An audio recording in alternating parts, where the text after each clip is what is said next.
പ്രേക്ഷകരുടെ ശ്രദ്ധയ്ക്ക് Kerala vision cable നെറ്റ്വർക്കിൽ ഫ്ലവേഴ്സ് ഇനി മുതൽ ചാനൽ നമ്പർ 10-ലായിരിക്കും ലഭ്യമാകുക. പ്രേക്ഷകർ സദയം സഹകരിച്ചാലും. തൃശ്ശൂരിൽ ഇന്ന് പുലികൾ നഗരം കീഴടക്കിയ ദിവസമായിരുന്നു. രാവിലെ തന്നെ പുലി കളിക്ക് വേണ്ടിയുള്ള ഒരുക്കങ്ങളായിരുന്നു. ഇന്ന് വൈകുന്നേരമായതോടെ സ്വരാജ് റൗണ്ട് മുഴുവൻ പുലികളെ കൊണ്ട് നിറഞ്ഞു. 350-ലധികം പുലിക്കൂട്ടമാണ് തൃശ്ശൂരിൽ ഇറങ്ങിയത്. തൃശ്ശൂരിൽ പുലിക്കൂട്ടം ഇറങ്ങി.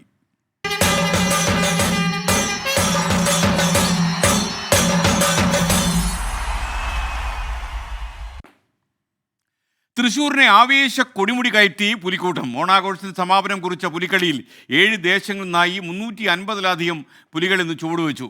കെട്ടിലും മട്ടിലുമെല്ലാം പുതുമയുമായി കുട്ടിപ്പുലികളും പെൺപുലികളും ഒക്കെ ഈ കൂട്ടത്തിലുണ്ടായിരുന്നു.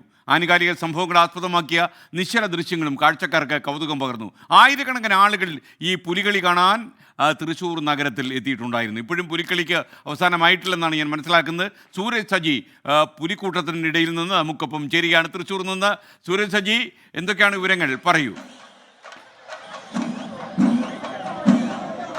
ഇപ്പോഴും ഈ പുലിക്കളി അവസാനിച്ചിട്ടില്ല. ഞാനിപ്പോൾ നിൽക്കുന്നത് നടുവിലാലാണ്. അത് ആ ദൃശ്യങ്ങളിലേക്ക് പോയാൽ നമുക്ക് കാണാം, വിയ്യൂർ ദേശത്തിന്റെ പുലികൾ ഇപ്പോൾ ഈ നടുവിലാലിലേക്ക് വന്നുകൊണ്ടിരിക്കുന്നതാണ് കാണുന്നത്.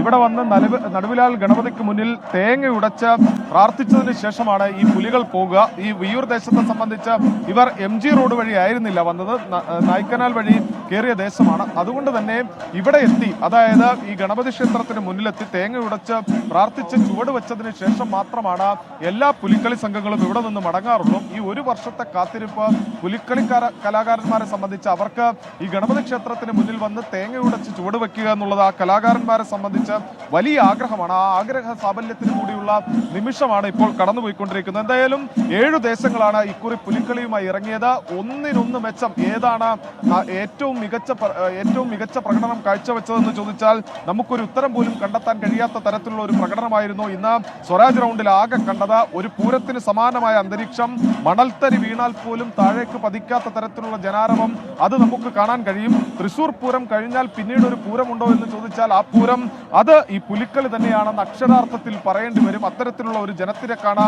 ഈ സ്വരാജ് റൗണ്ടിൽ ആകെ നമുക്ക് കാണാനായത്. 2 വഴികളിലൂടെ ഈ ദേശങ്ങളിലെ പുലിക്കളി സംഘങ്ങൾ എത്തുന്ന സമയത്ത് ഇരുപാതയിൽ ഉടനീളം ആളുകൾ കാത്തുനിന്ന് ഈ പുലിക്കളി സംഘത്തിന്റെ താളത്തിനൊത്ത് കൈകൾ ഉയർത്തിപ്പിടിച്ച് താളം പിടിക്കുന്നതാണ് നമ്മൾ കണ്ടത്.